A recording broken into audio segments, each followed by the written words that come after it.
host, Mitchell J. Rabin, and I'm very glad you're joining us again today. Today we're going to be speaking about one of the most important subjects on the planet Earth, and it always seems just out of grasp. Of course, that's peace. Peace is something that we strive for, we talk about, we seek to experience internally, we love to have externally, but it's so elusive. Yet, that doesn't stop people from seeking it, both inwardly, as in a spiritual tradition, or just to have a peaceable life. And it doesn't stop people from seeking to create it through the body politic, in the world, among governments, etc. But there are always those people, those peacekeepers, who are on the path seeking to bring people together in a unified way to help create this state of being for us on the planet, always saying that it is something that is truly possible and desirable. So we have two of those peacemakers with us here today, who are the authors of these books, the first Peace Circle Handbook and Heart Seeds, Rainbow Hawk and Wind Eagle. They've been on this path for many, many years, and they founded an old foundation for the discipline of peace.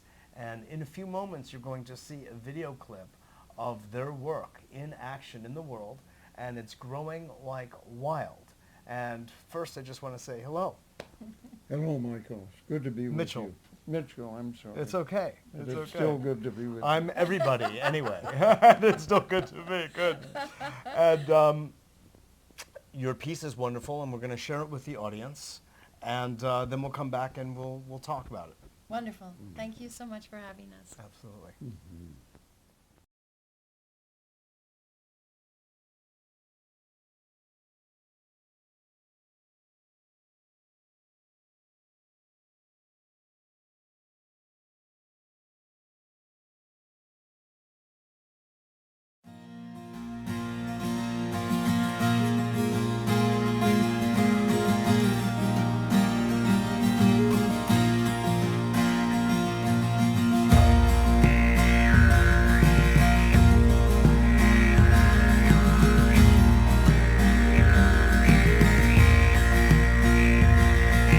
Bring it in the air. Bring it in the air. Bring it in the water. Bring it in the fire. Woo-hoo. We are here and we're all together. Woo-hoo. One world. One heart, we're all one people.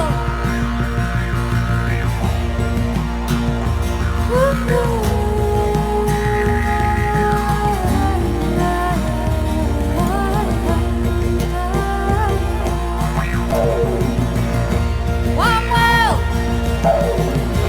one heart, one love, we're all one people. One world, one heart, one love, we're all one family. One world, one heart, beating strong here together. Woo! No, we are love and we're all one family.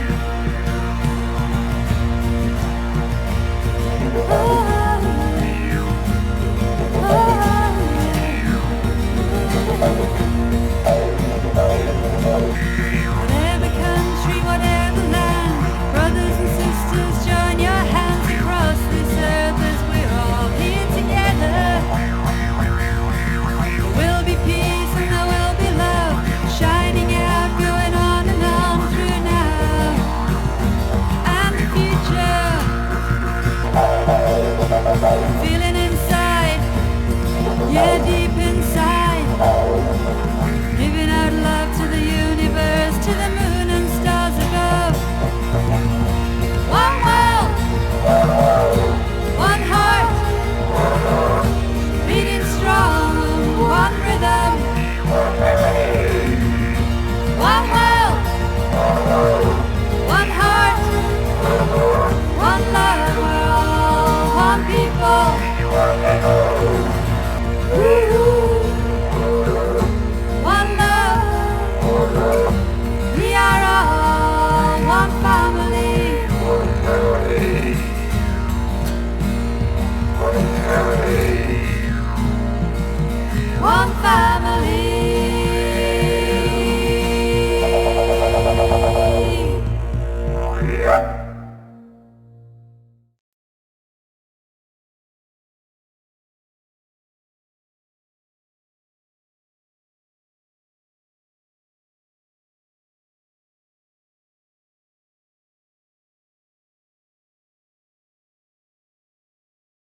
That was magnificent.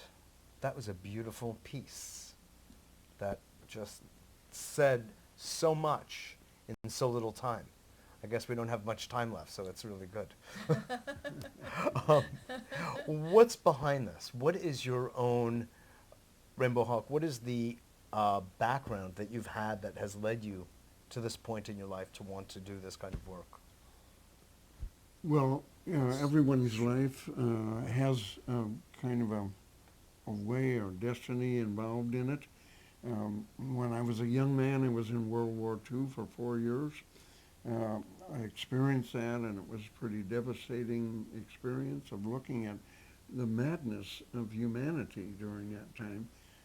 I went into it very patriotic, but I came out, oftentimes in case of being Little affected. disillusioned. And so the sense Yeah. of people needing one another, not being driven by these kind of ideation that often gets fostered between governments that set people against one another. Yeah. And experiencing in my lifetime family amongst the people who are our enemies has brought to mind we need to have a way that we can look at one another, that we have a reality check about who we are and how we live together, because we Bring are this one right up to you, family. so. Yeah. I want And, everybody to get your words. So it was a sense of, over my lifetime, more and more drawn into that, going into my heritage of part Native American and into the ways of ancient wisdom and people living in harmony with one another, has led me to feel this needs to be brought back in to our consciousness. It is happening in many places in the world, in many forms. And we together, Wendigo and I, are sharing some of this old way of the harmony of humans, a way that we can live in peace together and be a people. Beautiful. Wendigo, what brought you to this place? I think the journey of sharing this. I want to really be specific about this, otherwise we ain't going to have what we want, Okay. including peace. The journey of sharing the old medicine way for the last 22 years together with Rainbow Hawk has been for myself, and I think for many people in the sharing, a way of coming back home and being able to create family and able to create community again and again in a ceremonial way. And for me, that's a kind of a yearning, I think, that I know I carry in myself. But also I think it's a yearning that we have in us as humanity to be able to come together as a people, as many peoples. So bringing forward practical ways of being able to live in harmony together is a way of answering that yearning and sharing that with many peoples, inviting many traditions, many cultures, and all ages. What you're talking about is something that I think everybody would relate to and understand and appreciate. But to me, that represents only one part of the human psyche, the part to share and love and experience joy. It is very obvious that there's a whole other aspect of the human psyche, which Carl Jung refers to as the shadow, which is that mean, hostile, violent, angry, uncontrollable desire to dominate, conquer self. That's a capacity. How, that we have. how, definitely. And if you look at human history, you see that that capacity has been potentiated more than the other sweetness that we all have as well. So I'm wondering, in the planks or the tenets of your foundation, how is it that you address these? I think that this is actually the crux of the matter. It's not that what you say about how to create peace to some extent and hold hands and make community isn't beautiful. It's the most beautiful, of cultural linkage and marriage and fun and observation and play. It's the other part that causes the trouble. Can you address that? I'd love to hear what you have to say. So, But I have so to really looking- bring this up to you. Okay. Looking at this issue you've brought forward, it's very important that we become aware of this. But let's look at the process of we humans are part of a manifestation of this universe. We're part of the nature. And we're very recent visitors compared to other aspects of nature here. Mhm. We're in a state of evolution. From an old perspective, the evolution of the universe is speaking and calling us forward to higher and higher levels of what our potential is, if we look at history. So it's not a fixed situation. The aspect you spoke of the capacity of the human to be in a state of distortion of energies that can become destructive is very much a part of this evolutionary learning. But if we look at the process we're being called to expand the potential that we humans have, that has a capability of being a diversity of nature that is in a kind of a balance, that's in a harmony. So much of the aspect that you described, even though there's brilliance and beauty that humans have brought forward, great teachings that have brought forward, the aspect of oftentimes the diversity that brings us into the shadow, you call, or that aspect that's of a light diminishing kind, is a result of a lack of understanding of the nature of harmony that Okay, nature teaches. I get it. It's a very generous and patient perspective, and I appreciate it. And I agree. We're still, some people say we're spiritual beings having a human experience. I say we're animals trying to have a human experience. I mean, then of course everything is enveloped in spirit. I know that, but we all know that.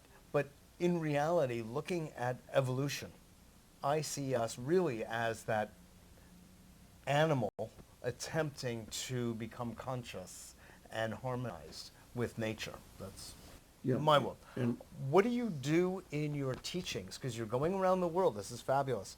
You're going to Europe.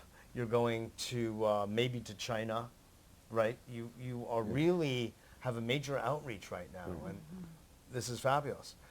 And I wonder, what is it that you're teaching that addresses this really major part of the human spirit, human nature? Yeah, I would say that we're working from universal principles that come from a spiritual foundation. And those come from a Mayan, pre-Mayan 20 count understanding of the energies in the universe. And the understanding that we're bringing is that if we can live in harmony with the principles, we can live in harmony with each other. So we're opening consciences, and we're inviting people to be very practical. You said consciences. I meant consciousness. Oh, I was happy that you said. over it. I was happy you said consciences. Everybody's talking about consciousness, but nobody talks about conscience. Well, that Do you does, know that? It does have a place in what we're doing, because Yeah, of course it does. we're really asking people to look into how are they living. Lots of people resonate with high values, but how do we live? Yeah. How do we live every day? How do we walk How the do talk? we meet how do each we other? practice it? Right. Yeah. How do we live it? Be Yeah. it. So Yeah. so while there's a very, you could say, universal high consciousness level, there's also very practical tools. So for instance, Yeah. if you're coming to me and challenging me, like you are a little bit now, which I also appreciate, then what do I do inside myself to stay open? If you're coming to me with a different perspective, something that I want to defend against, activating the egoistic part of myself, then what do I do? So that's a part of the tools of understanding that I need to be able to shift.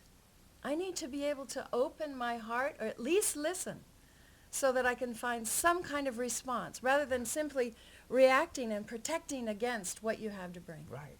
So Beautiful. one of the pinions of this. Yes. But also the recognition that actually we need our diversity. We need our opposite. Yes. We need our different views in order to have a kind of a wholeness. And, you know, if we're Look going to at find nature. solutions. Are flowers Exactly. one color?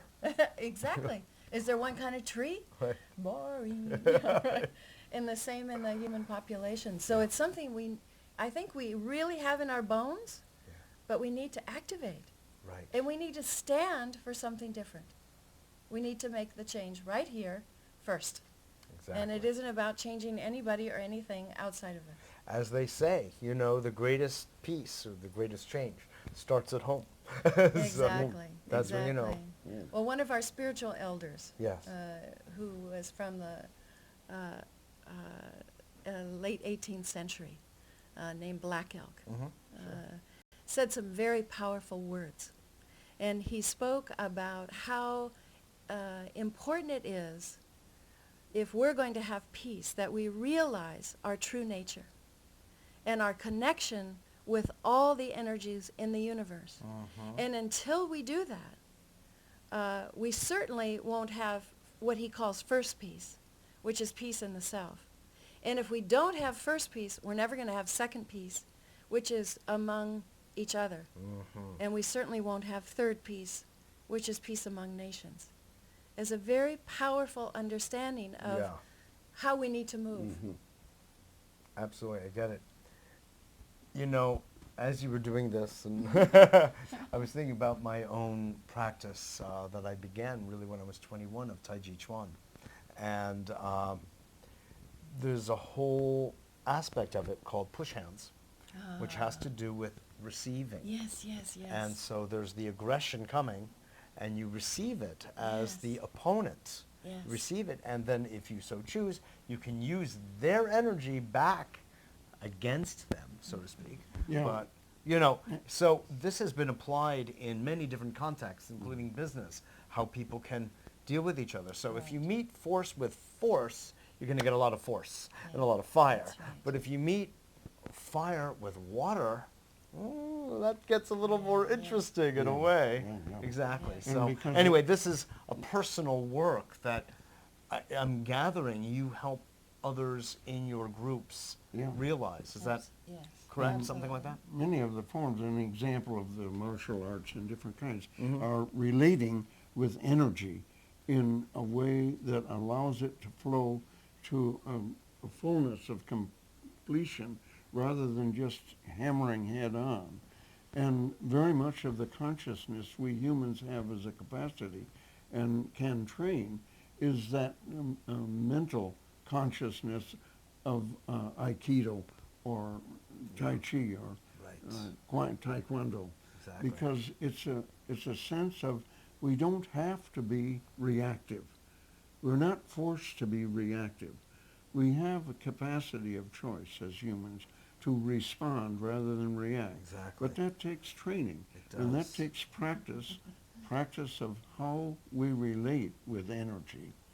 And rather than being in a defensive or limiting posture, to be an embracing posture of the kind you described. Exactly. To look at the energy, to feel it, and know how to move it. Because much of our teachings are about the nature of this energy Yeah. that is part of our whole experience of what Surely. reality is.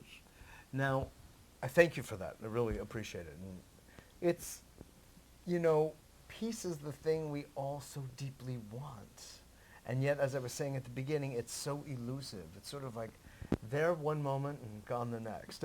You know, where to go, you know? Why am I feeling X, Y, you know? Because it's just reality is we're in the movement of chi, as we're kind of talking about. And Right. we're influenced by our environment, and we're influenced by the thoughts of others, either close to us or what is called in quantum physics the butterfly effect, where Yes. Yeah. in Tokyo there could be an argument, and somehow that energy is somehow reaching me here in New York, and I get a headache. You know, we all, that's how Exactly. connected we really are. Yeah. I'm wondering, kind of another level of question, how is your work interfacing with the governments, with the body politic in the various places you're going? Is there an interface? we're always ready and happy to interface. At different points, we've spent time with large corporations and also touching different governmental people. And in many cases, and as in the case of China, an interest to draw us to China from some people connected with the government there. But from our perspective, the kind of change that is being called forward now, is not going to be fostered by government and legislation, that we will become peaceful by law and Right, I didn't mean it'll be kind of You will be peaceful. it's kind of a process of awakening. It's kind of funny though, isn't it? A kind of awakening or a realization. Now, how does realization happen amongst humans? What causes aspects of our humanness to rise to a level called realization? And sometimes it's through crisis and trauma, but also it's part of our Frequently. nature. Yeah. The yearning you spoke of is a natural part of our nature that is drawing us Yeah. to a fulfillment.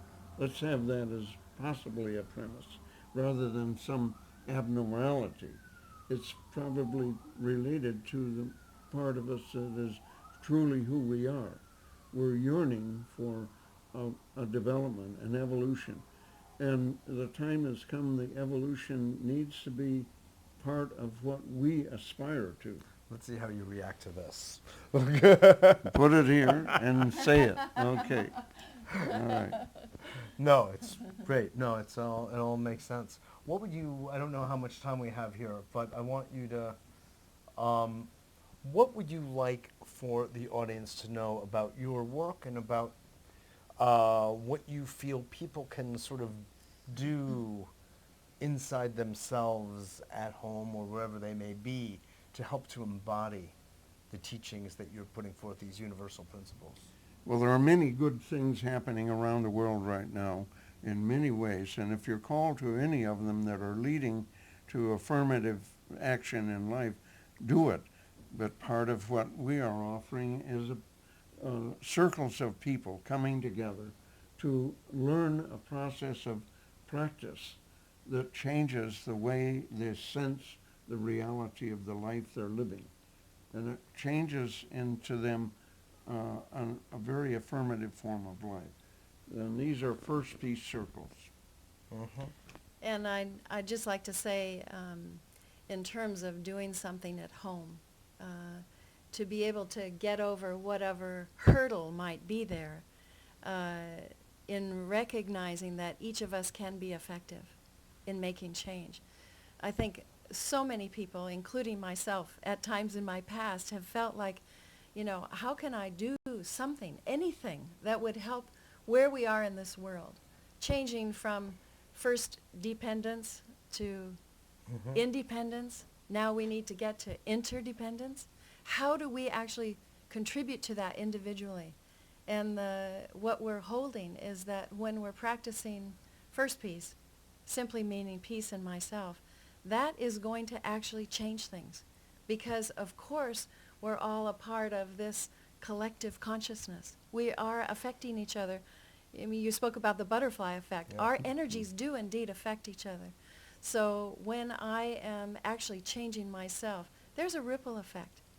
So the invitation from us personally is that people begin whatever form of practice they can, where they are, to ground, to be more loving, to be more kind, and to listen more deeply in their family, in their community. And even just that would make change. Sure. Yeah. Sure. No, I think it's beautiful. I am a holistic psychotherapist by training and by practice. Okay. So I look at the notion of peace first in the family and also, of course, inside oneself.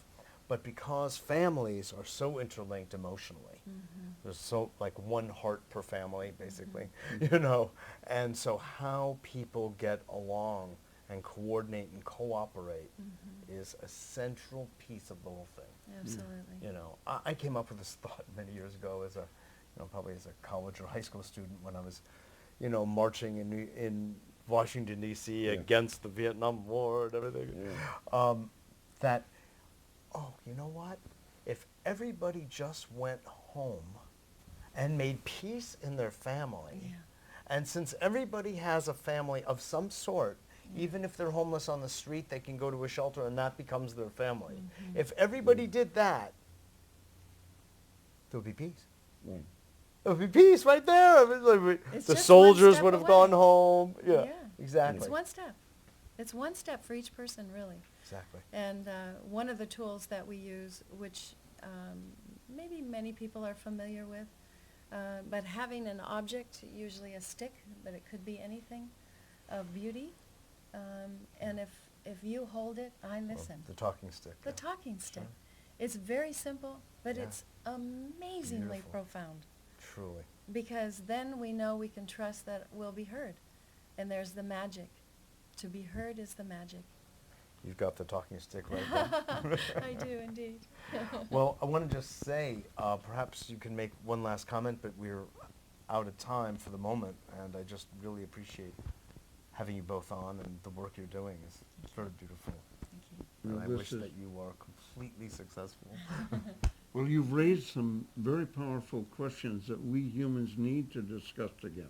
Yeah. We need to have time together, not only interviews like this, but in Yes. circles of people or in the family. What do we do about these kinds of things? How do we address them? Because there's an old saying amongst this old tradition, the first people had questions, and they were free. And the second people had answers, and they became enslaved. So questions are important, and you've posed some very powerful ones that all of us need to look at. How do we address and open ourselves to come into a sense of family, in our own families or with the people around us? Beautiful. And I would offer a simple morning practice for each of us. The morning practice being wake up with a question. What can I do today to make a shift? How can I be more kind today? Beautiful. Thank you so much. so much. Thank you. Thank I'm you so very glad much. to have you on the show. It's really a Mitchell. pleasure. Good. Thank you. Good. This is Mitchell J. Rabin for A Better World. Thanks so much for joining us, and make sure to visit us at our website, www.abetterworld.net, and share your thoughts and feelings with us. Love to hear from you, and I look forward to seeing you all next week.